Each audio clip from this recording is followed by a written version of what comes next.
Hi friends, അസ്സലാമു അലൈക്കും.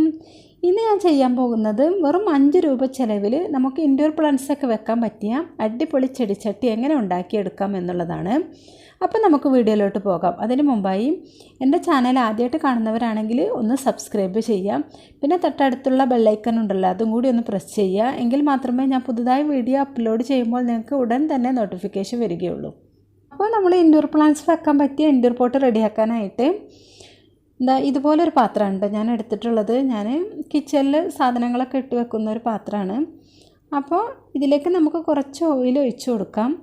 എന്നിട്ട് നന്നായിട്ട് തന്നെ ഒന്ന് എല്ലായിടത്തും വരത്തക്ക വിധത്തിലൊന്ന് സ്പ്രെഡ് ചെയ്ത് കൊടുക്കാം. അപ്പോൾ ഇത് നിർബന്ധമുള്ള കാര്യമാണ് കേട്ടോ. പിന്നെ ഇതിലേക്ക് ഇറക്കി വെക്കാൻ പോകുന്നത് ഈ ഒരു ചെടിച്ചട്ടിയാണ്. അപ്പോൾ ഇതിൻ്റെ പുറത്തും കൂടി നമുക്ക് ഓയിൽ നന്നായിട്ട് പുരട്ടി കൊടുക്കണം. പൈൻറ്റിൻ്റെ കാലിയായ ഒരു പോട്ട് എടുത്തിട്ടുണ്ട്. ഇതിലേക്ക് ഒരു അര ഭാഗത്തോളം സിമൻറ്റ് എടുത്തിട്ടുണ്ട്. ഇതിപ്പോൾ ഒരു ചട്ടിക്കുള്ള സിമൻറ്റാണ് കേട്ടോ ഞാൻ എടുത്തിട്ടുള്ളത്. ഇതിലേക്ക് ഇതേ അളവിൽ തന്നെ കുറച്ച് പാറമണലും കൂടി എടുത്തിട്ടുണ്ട്.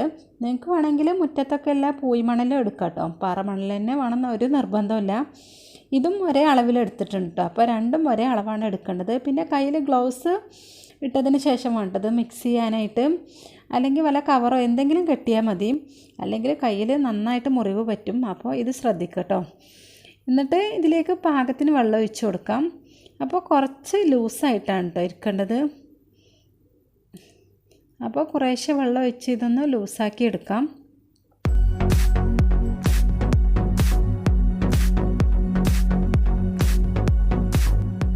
ഇതാണ് കേട്ടോ ഇതിൻ്റെ പരുവെന്ന് പറയുന്നത്. ഇനി നേരത്തെ ഓയിലൊക്കെ പുരട്ടി വെച്ച പാത്രത്തിലേക്ക് നമുക്ക് കുറച്ച് മണലിട്ട് കൊടുക്കാം. അപ്പോൾ ഇതൊരു നിർബന്ധമുള്ള സ്റ്റെപ്പ് തന്നെയാണ്. അടിയിൽ മണലിട്ട് ഒന്ന് നിരത്തി കൊടുക്കണം. അപ്പോൾ ഇതിൻ്റെ അടിയൊന്ന് ലെവലായി കിട്ടുകയും ചെയ്യും. നമുക്ക് പിന്നെ കമഴ്ത്തുമ്പോൾ നന്നായിട്ട് തന്നെ ഇത് അടർന്ന് പോരുകയും ചെയ്യും. അതിന് വേണ്ടിയിട്ടാണ് കേട്ടോ ഈ മണലിങ്ങനെ ഇട്ട് കൊടുക്കുന്നത്.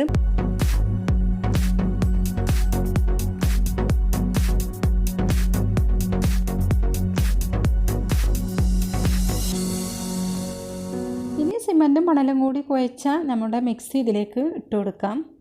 പാത്രത്തിൻ്റെ ഒരു 1/4 ഭാഗത്തോളം മിക്സ് ഇട്ട് കൊടുത്താൽ മതി കേട്ടോ. ഇനി ഇതിലേക്ക് നമ്മൾ നേരത്തെ ഓയിലൊക്കെ പുരട്ടി വെച്ചില്ലേ ചെടിച്ചട്ടി, ഇതിങ്ങനെ ഇറക്കി കൊടുക്കാം.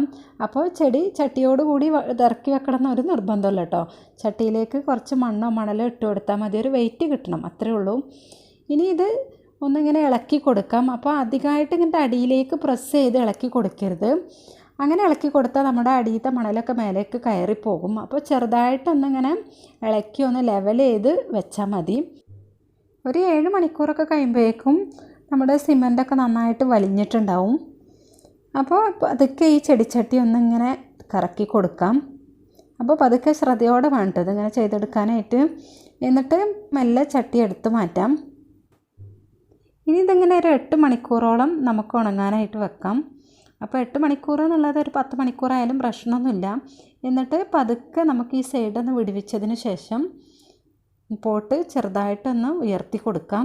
ചട്ടി കുഴപ്പമില്ലാത്ത രീതിയിൽ തന്നെ കിട്ടിയിട്ടുണ്ട്. ഇതിൻ്റെ ബാക്കിൽ ഇങ്ങനെ വരുന്ന മണലില്ലേ, അതിങ്ങനെ കത്തി ഉപയോഗിച്ചിട്ട് ചെറുതായിട്ടൊന്നിങ്ങനെ നമുക്ക് ഷേപ്പ് ചെയ്തെടുക്കാം. അപ്പോൾ നമ്മളിത് ഫസ്റ്റിൽ ചെയ്യുമ്പോൾ പൊട്ടാനുള്ള സാധ്യത വളരെ കൂടുതലാണ്. അപ്പോൾ നിങ്ങളിത് പൊട്ടിപ്പോയി എന്ന് വിചാരിച്ചിട്ട് ഒരിക്കലും ഈ സിമൻ്റ് ഒന്നും കളയേണ്ട ആവശ്യമില്ല. നന്നായിട്ടൊന്ന് ഉടച്ചെടുക്കുക. കട്ടിയായ സിമൻ്റ് ഒന്ന് ഉടച്ചെടുത്തതിന് ശേഷം കുറച്ച് വെള്ളമൊക്കെ ഒഴിച്ച് ഒരു പാകത്തെ അയവിൽ നമുക്ക് നേരത്തെ റെഡിയാക്കിയതുപോലെ തന്നെ ചട്ടി വീണ്ടും നമുക്ക് സെറ്റ് ചെയ്തെടുക്കാം. അപ്പോൾ എൻ്റെ അനുഭവമാണിത്. അപ്പോൾ പൊട്ടിയതിന് ശേഷം ഞാൻ നന്നായിട്ട് അത് ഉടച്ചെടുത്ത് വീണ്ടും ചട്ടി ഉണ്ടാക്കിയെടുത്തു. അപ്പോൾ രണ്ടാമത്തെ പ്രാവശ്യം നമ്മൾ ഉണ്ടാക്കിയതിന് ശേഷം കൊട്ടുമ്പോൾ പൊട്ടിപ്പോവുകയാണെങ്കിൽ പിന്നെ ഒരു നിവർത്തിയില്ല കേട്ടോ. പിന്നെ ആ സിമൻറ്റ് നമുക്ക് പിന്നീട് അത് ഉണ്ടാക്കിയാൽ ശരിയാവില്ല. അപ്പോൾ പിന്നെ അത് കളയേ നിവർത്തിയുള്ളൂ. ഇനി അടുത്തതായിട്ട് പ്ലാസ്റ്റിക്കിൻ്റെ ഒരു ചെടിച്ചട്ടി എടുത്തിട്ടുണ്ട്. അപ്പോൾ ഈ ഒരു മോഡലാണ് കേട്ടോ ഇനി അടുത്തത് ഉണ്ടാക്കാൻ പോകുന്നത്. അപ്പോൾ ഓയിൽ സ്പ്രെഡ് ചെയ്ത് കൊടുക്കുന്നുണ്ട്. അപ്പോൾ ഇതിലേക്ക് ഇറക്കി വെക്കുന്നത് ഈ ഒരു ചെടിച്ചട്ടിയാണ് കേട്ടോ. അപ്പോൾ അതിൻ്റെ പുറത്ത് ഓയിൽ സ്പ്രെഡ് ചെയ്ത് കൊടുത്തിട്ടുണ്ട്. ഇനി ഇതിലേക്ക് മണൽ ഇട്ട് നേരത്തെ ചെയ്തതുപോലെ തന്നെ ഒന്ന് നിരത്തി കൊടുക്കാം. എന്നിട്ട് ഇതിന് മുകളിൽ സിമൻറ്റ് ഒഴിച്ച ശേഷം നേരത്തെ ചെയ്തതുപോലെ തന്നെ നമുക്ക് ഈ ചെടിച്ചട്ടി ഇറക്കി കൊടുക്കാം. അപ്പോൾ ഇതും 6 മണിക്കൂറിന് ശേഷം അത് സെറ്റായി വന്നിട്ടുണ്ട്. അപ്പോൾ അത് പുറത്തേക്ക് എടുത്തിട്ടുണ്ട് കേട്ടോ. അപ്പോൾ ഇനി സൈഡൊക്കെ ഒന്ന് വൃത്തിയാക്കി എടുക്കണം. അപ്പോൾ പിന്നെ ഒരു 8 മണിക്കൂറിന് ശേഷം ഇത് സൈഡൊക്കെ ഒന്ന് അകത്തിയതിന് ശേഷം പതുക്കെ ഒന്ന് കൊട്ടിക്കൊടുക്കാം. ചട്ടിയുടെ നന്നായിട്ട് തന്നെ കിട്ടിയിട്ടുണ്ട്. ഇനി മുകളിലത്തെ മണൽ ചെറുതായിട്ടൊന്ന് കത്തി വെച്ച് കളഞ്ഞു കൊടുക്കാം. ഇനി കുറച്ച് സിമൻറ്റ് എടുത്തിട്ടുണ്ട്, അതിലേക്ക് കുറച്ച് വെള്ളം ഒഴിച്ച് ഒന്ന് ഇളക്കി കൊടുക്കാം. അപ്പോൾ ഇത് ഈ ചട്ടിയുടെ മുകളിലേക്ക് ഒന്ന് അടിച്ചു കൊടുക്കാം. നമ്മുടെ ചട്ടിക്ക് നല്ലൊരു ഉറപ്പ് കിട്ടാൻ വേണ്ടിയിട്ടാണ് കേട്ടോ ഇങ്ങനെ ചെയ്യുന്നത്. അപ്പോൾ നേരത്തെ നമ്മൾ ചട്ടി ഉണങ്ങുന്നതിന് മുമ്പ് തന്നെ ഒരു ഹോൾസ് ഇട്ട് കൊടുത്തിരുന്നു, അത് ഞാൻ പറയാൻ വിട്ടു പോയതാണ്. അപ്പോൾ നമ്മൾ ഹോൾസ് ഇട്ട് കൊടുത്തത് അടഞ്ഞു പോകാതിരിക്കാൻ വേണ്ടിയിട്ടാണ് കേട്ടോ ഞാൻ ഇങ്ങനെ കമ്പി കുത്തി വെച്ചിട്ടുള്ളത്. അപ്പോൾ ഉള്ളിലും പുറത്തൊക്കെ ആയിട്ട് നമ്മൾ ഈ സിമൻറ്റ് കലക്കിയത് ഒന്നിങ്ങനെ അടിച്ചു കൊടുക്കാം. അപ്പോൾ നമ്മൾ ഈ വിള്ളലൊക്കെ ഉണ്ടെങ്കിൽ ആ വിള്ളലൊക്കെ ഒന്ന് പോയി കിട്ടാനും വേണ്ടിയിട്ടാണ് ഇതിങ്ങനെ ചെയ്യുന്നത്. അപ്പോൾ ഇതെല്ലാം കഴിഞ്ഞ് ഒരു 4 ദിവസമെങ്കിലും ഇത് നന്നായിട്ട് ഉണങ്ങാനായിട്ട് മാറ്റി വെക്കണം കേട്ടോ. അപ്പോൾ ഇടയ്ക്ക് വെള്ളം ഒഴിച്ച് നനച്ചു കൊടുക്കാൻ മറക്കരുത്. അപ്പോൾ ഈ ഒരു പൈൻ്റാണ് കേട്ടോ അതിനായിട്ട് വാങ്ങിയിട്ടുള്ളത്. ഇതിന് 41 രൂപയാണ്. അപ്പോൾ ഇത്രയും പൈൻറ്റിൻ്റെ ആവശ്യമൊന്നുമില്ല, നമുക്കിതിൻ്റെ ഒരു 1/4 ഭാഗം മാത്രം മതി കേട്ടോ പൈൻറ്റ്. അപ്പോൾ ഇനി നമുക്ക് ചട്ടീൻ്റെ മുകളിൽ അടിച്ചു കൊടുക്കാം. അപ്പോൾ ഒരു കോട്ട് അടിച്ചതിന് ശേഷം നന്നായിട്ട് ഉണങ്ങിയതിന് ശേഷം രണ്ടാമത് ഒരു ഫൈനൽ കോട്ടും കൂടി നമുക്ക് ചെയ്തെടുക്കണം, എങ്കിൽ നല്ല ഫിനിഷിങ് കിട്ടുള്ളൂ. അപ്പോൾ നമ്മുടെ ചട്ടിക്കൊക്കെ ഏകദേശം പെയിൻറ്റ് കൊടുത്ത് കഴിഞ്ഞു. ഇനി നമുക്കിതിലേക്ക് ഇൻഡോർ പ്ലാന്റ്സ് വെച്ച് കൊടുക്കാം. അപ്പോൾ ഇൻഡോറിലേക്ക് മാത്രമാണ് കേട്ടോ, പുറത്തേക്കുള്ള ചെടിയും നമുക്കിതിൽ വെച്ച് കൊടുക്കാം. അപ്പോൾ നിങ്ങൾക്ക് എൻ്റെ വീഡിയോ ഇഷ്ടമായിട്ടുണ്ടെങ്കിൽ ഒന്ന് കമൻ്റ് അറിയിക്കുക, പിന്നെ ലൈക്ക് ചെയ്യുക, പിന്നെ ഫ്രണ്ട്സ് റിലേറ്റീവ്സൊക്കെ ആയിട്ടൊന്ന് ഷെയർ ചെയ്യാം. ഇൻഷാ അല്ലാഹ് മറ്റൊരു വീഡിയോ ആയിട്ട് വീണ്ടും കാണുന്നത് വരേക്കും ബൈ.